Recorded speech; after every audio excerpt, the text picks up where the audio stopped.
সুপ্রিয় দর্শক, স্বাগতম জানাচ্ছি সর্বশেষ আপডেট বাংলা সংবাদে। শুরুতেই সংবাদ শিরোনাম, পরে বিস্তারিত। জানিয়ে দেব, বিএনপির কাছে শখের বরাত আওয়ামী লীগ, তারেক রহমান প্রধানমন্ত্রী হলেই হাসিনাকে ফেরাতে বাধ্য, থাকছে বিস্তারিত। চাঞ্চল্যকর তথ্য, তারেক রহমানকে নরেন্দ্র মোদীর ফোন, পাল্টা সৌজন্য বিএনপির, পাল্টে যাচ্ছে খেলা, থাকছে বিস্তারিত। জানাবো আজ নওগাঁ ধামরাই হাটে খাসির মাংস বলে কুকুরের মাংস বিক্রির অভিযোগ, কসাই পলাতক। জানিয়ে দেব, জামাত ইসলাম ও ছাত্র শিবির ইহুদি স্টাইলে রাজনীতি করছে বললেন ছাত্রদল সভাপতি রাকিব। এদিকে মির্জা ফখরুল ইসলাম আলমগীর 23তম রাষ্ট্রপতি হওয়ার গুঞ্জন, অবশেষে বাংলাদেশের রাষ্ট্রপতি মির্জা ফখরুল। এবং সর্বশেষ জানিয়ে দেব, জামাতে ইসলাম ছায়া মন্ত্রিসভা গঠনের প্রস্তুতি নিচ্ছে, চাঞ্চল্যকর তথ্য, থাকছে বিস্তারিত। সুপ্রিয় দর্শক মন্ডলী, এতক্ষণ শুনছিলেন সংবাদ শিরোনাম, এবার জানাবো বিস্তারিত সংবাদ। তার আগে অনুরোধ থাকবে ভিডিওটি ভালো লাগলে এবং সর্বশেষ আপডেট সংবাদ পেতে চ্যানেলটি সাবস্ক্রাইব করুন। ধন্যবাদ। বিএনপির কাছে শাখের করাত আওয়ামী লীগ, তারেক প্রধানমন্ত্রী হলেই শেখ হাসিনাকে ফেরাতে বাধ্য। বিএনপির জন্য শাখের করাত, আগামী দিনের আওয়ামী লীগ তাদের কাছে শাখের করাত হয়ে দেখা দিতে পারে বলে মনে করছেন রাজনৈতিক মহলে একাংশ।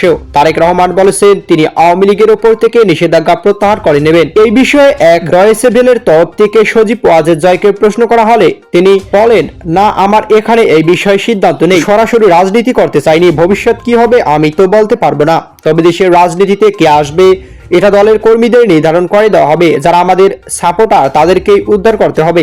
আমি তো তাদের বলে দিতে পারি না, আমি সারা জীবনে বিদেশে, আমি আমেরিকায় এখনো 30 বছর ধরে আছি, এখানে আমি শান্তিতেই আছি, ভবিষ্যৎ কি হবে সেটা ভবিষ্যৎ দেখা যাবে, তবে বর্তমান বাংলাদেশের ভবিষ্যৎ ভালো না। তারেক রহমান বলেন, রাজনীতিতে মানুষ যাকে গ্রহণ করবে তাকে কেউ ঠেকিয়ে দিতে পারবে না, তার অংশগ্রহণ। এদিকে প্রত্যাশিতভাবে নতুন সরকারের গতিবিধি, পরবর্তী পদক্ষেপের দিকে দিল্লি যে নজর থাকবে তা নিয়েও কোনো সন্দেহ নেই, তবে ঢাকা দিল্লির সম্পর্কেও যাতে তিক্ত না হয় তার জন্য জিয়ার অসন্তুষ্টিতে বিদেশ মন্ত্রী এস জয়শঙ্কর ঢাকা পাঠিয়েছিল সাউথ ব্লক। অপরদিকে দিল্লিতে বাংলাদেশ হাই কমিশনে গিয়ে জিয়াউর রহমানের প্রতি শোক বার্তা লিখে আসেন প্রতিরক্ষা মন্ত্রী রাজনাথ সিং। কূটনৈতিকদের একাংশের মতে তখন থেকেই বাংলাদেশের সঙ্গে ভারতের সম্পর্ক স্বাভাবিক হওয়ার দিকে এগোতে শুরু করে। অপরদিকে দলের প্রবীণ নেতা সালাউদ্দিন আহমেদ জানিয়েছেন, ভারত সহ প্রতিবেশী সব দেশের সঙ্গে বন্ধুত্বপূর্ণ সম্পর্ক চান, তবে সেই সম্পর্ক হবে ভারসাম্যের। ঢাকা 17 ও বগুড়া 6 এই দুটি কেন্দ্র থেকে এবারে জাতীয় সংসদ নির্বাচনের প্রতিদ্বন্দ্বিতা করেছিলেন তারেক রহমান। দুটি আসনে তিনি জয়ী হয়েছেন, তবে ঢাকা 17 আসনের প্রতিদ্বন্দ্বী প্রার্থীর ভোটের ব্যবধানে খুব কম। তারেক জানিয়েছেন আওয়ামী লীগের উপর থেকে তিনি নিষেধাজ্ঞা তুলে নেওয়ার পক্ষপাতী। এদিকে তারেক রহমানকে নরেন্দ্র মোদীর ফোন, পাল্টা সৌজন্য বিএনপির, পাল্টে যাচ্ছে খেলা। ত্রয়োদশ জাতীয় সংসদ নির্বাচন বিএনপি নিরঙ্কুশ জয়ের পর ভারত কি প্রতিক্রিয়া দেখায় তা নিয়ে অনেকের মধ্যে কৌতূহল ছিল।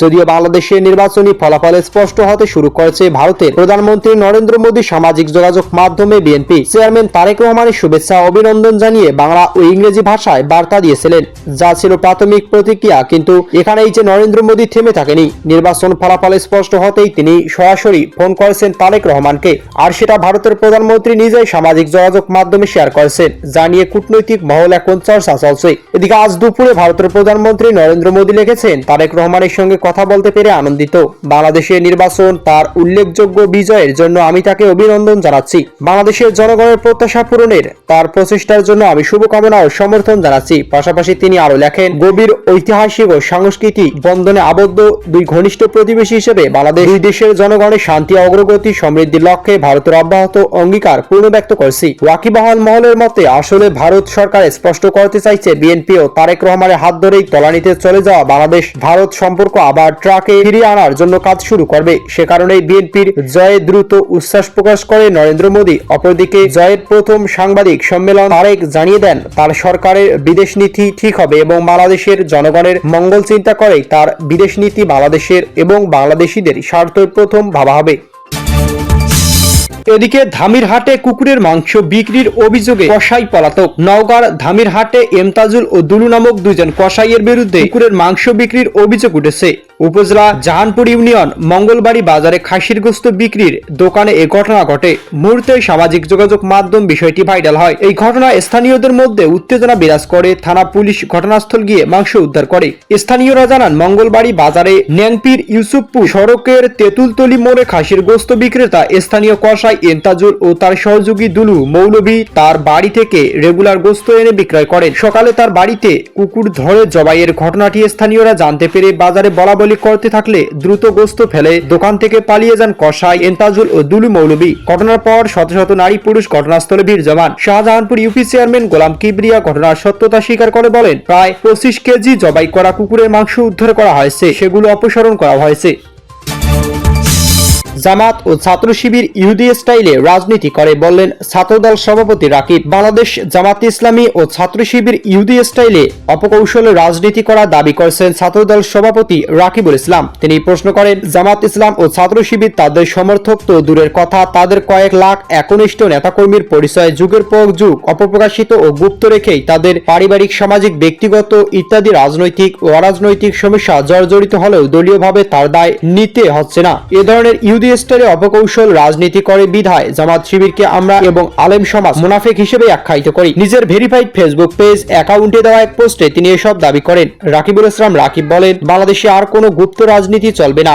জামাত ইসলাম এবং ছাত্র শিবির সবগুলো কমিটি প্রকাশ করতে হবে। চাই তাদের কয়েক লাখ নেতাকর্মী কেউ কখনো পারিবারিক, সামাজিক, ব্যক্তিগত সমস্যা মুক্ত কিনা, তাদের বর্ণনা অনুযায়ী তারা কি ভিন্ন গ্রহের ফেরেশতা নাকি তারা যাচাই বাছাই করার সময় এসেছে। ছাত্র দলের সভাপতি বলেন, বিএনপির অঙ্গ সহযোগী সংগঠনের লাখ লাখ নেতাকর্মী শুধু নয়, সমর্থক ও বাংলাদেশের বাস্তবায়িত নিরিখে ব্যক্তিগত, পারিবারিক, সামাজিক নানাবিধ অরাজনৈতিক কোন সমস্যা জর্জরিত হয় সেটা নিয়ে শিক্ষা প্রতিষ্ঠান মব করা হয়। শীর্ষ নেতৃত্ববৃন্দের নামে নোংরা ও অশালীন স্লোগান দেওয়া হয়। সোশ্যাল মিডিয়া একের পর এক গুজব ছড়ানো হয়। সেই সাথে সত্য মিথ্যার মিশ্রণে ফটোকার্ড তৈরি করে পুরো সোশ্যাল মিডিয়ায় ছড়িয়ে দেওয়া হয়। অধিকাংশ ক্ষেত্রে এ ধরনের অপকর্মের শিবির সরাসরি ফেস না করে শিবিরের বি টিম বা সি টিমকে কাজে লাগায়। তিনি আরো বলেন, লাখ লাখ নেতাকর্মী গুপ্ত রেখে বিএনপি রাজনৈতিকভাবে হ্যায় প্রতিপন্ন করার এবং অপকৌশলে রাজনীতি আর চলতে দেওয়া হবে না। অচিরেই এ বিষয়ে রাজনৈতিকভাবে সুরাহা করা হবে।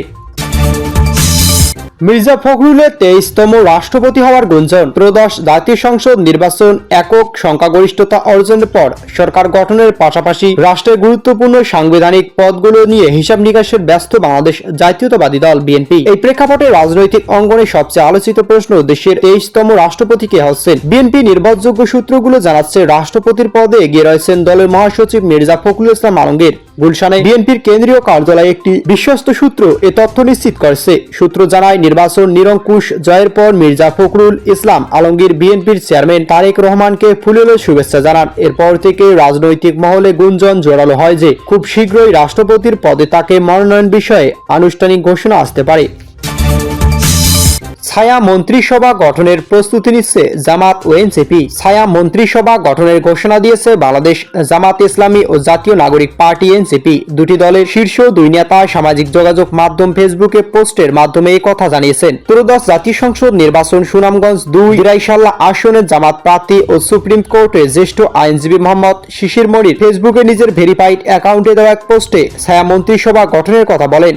তিনি লেখেন, আমরা ছায়া মন্ত্রী পরিষদ গঠন করব ইনশাআল্লাহ। আরেকটি পোস্টে শিশির মনির লেখেন, রাজনীতির নতুনত্ব আনুন, সরকার দলীয় মন্ত্রিসভা গঠন করুক, বিরোধী দল ছায়া মন্ত্রিসভা গঠন করুক, সংসদের ভিতরে বাইরে তুমুল বিতর্ক হোক, তবেই সৃষ্টিশীল নেতৃত্ব গড়ে উঠবে।